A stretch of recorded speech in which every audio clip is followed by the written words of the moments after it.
పరిశ్రమలో ఇక నుంచి అగ్ని ప్రమాదాలు జరగకుండా ఫైర్ సేఫ్టీ నిబంధనలు పాటించేలా అన్ని చర్యలు తీసుకుంటామన్నారు సంగారెడ్డి జిల్లా కలెక్టర్ వల్లూరి క్రాంతి. నిబంధనలు పాటించని పరిశ్రమలపై చర్యలు తప్పవని ఆమె హెచ్చరించారు.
మండే నాడు పాషమైలారం పటాన్చెరు మండల్లో ఒక అన్ఫార్చునేట్ యాక్సిడెంట్ అనేది జరగడం జరిగింది. సాలిబ్రియస్ ఇండస్ట్రీస్ ఫామ్లో ఒక రియాక్టర్ బ్లాస్ట్ అవ్వడం జరిగింది. దానివల్ల వచ్చిన మంటల్లో కార్మికులు కొంతమంది ఇంజ్యూర్ అయ్యారు, ఒకరు మరణించడం కూడా జరిగింది. వారికి ట్రీట్మెంట్ అనేది ఇప్పుడు ఇస్తూ ఉన్నారు. మరి దీనికి సంబంధించి ఈ పాషమైలారం ఏరియాలో ఏవైతే మనకు రెడ్ కేటగిరీ ఇండస్ట్రీస్ ఉన్నాయో అవి ఎటువంటి ఫైర్ సేఫ్టీ నార్మ్స్ పాటిస్తున్నారు అన్నది ఇన్స్పెక్ట్ చేయడానికి ఈరోజు జిల్లా ఎస్పీ గారు, ఆర్డీఓ గారు అందరూ అధికారులతో inspector of factories, pollution control board and labour assistant commissioner అందరూ కూడా వచ్చి విజిట్ చేయడం జరిగింది.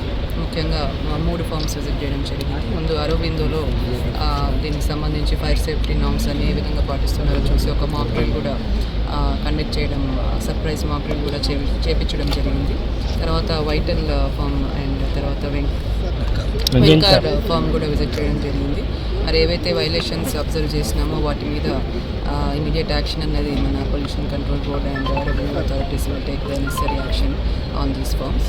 అండ్ ఈరోజు పాషమైలారం ఐలా అథారిటీతో కూడా అండ్ ఆల్ లైన్ డిపార్ట్మెంట్స్తో కూడా మీటింగ్ ఏర్పాటు చేసి ఏవైతే అన్ని red category, orange category, green category industries ఉన్నాయో ఈ ఏరియాలో అన్నీ కూడా ఫైర్ సేఫ్టీ నార్మ్స్ పాటించే విధంగా, లేబర్ సేఫ్టీ పాటించే విధంగా చర్యలు తీసుకునే విధంగా ఒక టాస్క్ ఫోర్స్ ఏర్పాటు చేసుకొని రెగ్యులర్గా వాళ్ళ ద్వారా monitoring mechanism and inspection mechanism ఒకటి ఏర్పాటు చేసుకొని ఇండస్ట్రీస్ అన్నీ కూడా ఈ ఫైర్ సేఫ్టీ పాటించే విధంగా చూసేలాగా ఈరోజు ఒక కార్యాచరణ చేయడం జరుగుతుంది.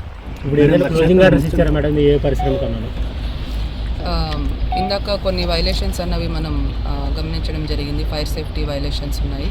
సో అవి ఇమీడియట్గా మన అధికారులు వాటికి సంబంధించి యాక్షన్ తీసుకోవడం జరుగుతుంది. ఒక 10 days వరకు టైం ఇచ్చి అందరూ కూడా ఈ నార్మ్స్ ప్రకారమే వాళ్ళ ఇండస్ట్రీస్ నడిపించుకునే విధంగా కూడా మనం ఏర్పాటు చేస్తాము. ఒకటి మన కామన్ ఎఫ్లూయెంట్ ట్రీట్మెంట్ ప్లాంట్ కూడా ఇక్కడ ఏర్పాటు చేయడం జరిగింది. ఏదైతే అవుట్ సైడ్ వేస్ట్ వస్తున్నారో ట్రీట్మెంట్ అయ్యే విధంగా కూడా ఉంది. అది కూడా త్వరలో మనం స్టార్ట్ చేసుకుంటాము. అండ్ ఇటువంటివి ఏవైతే ఇష్యూస్ ఐడెంటిఫై అయినాయో అవన్నీ కూడా డ్రైనేజ్ ఏదైతే డైరెక్ట్గా ఈ లేక్కి వస్తుందో అవన్నీ కూడా క్లోజ్ చేసి ట్రీట్మెంట్ అయ్యే విధంగా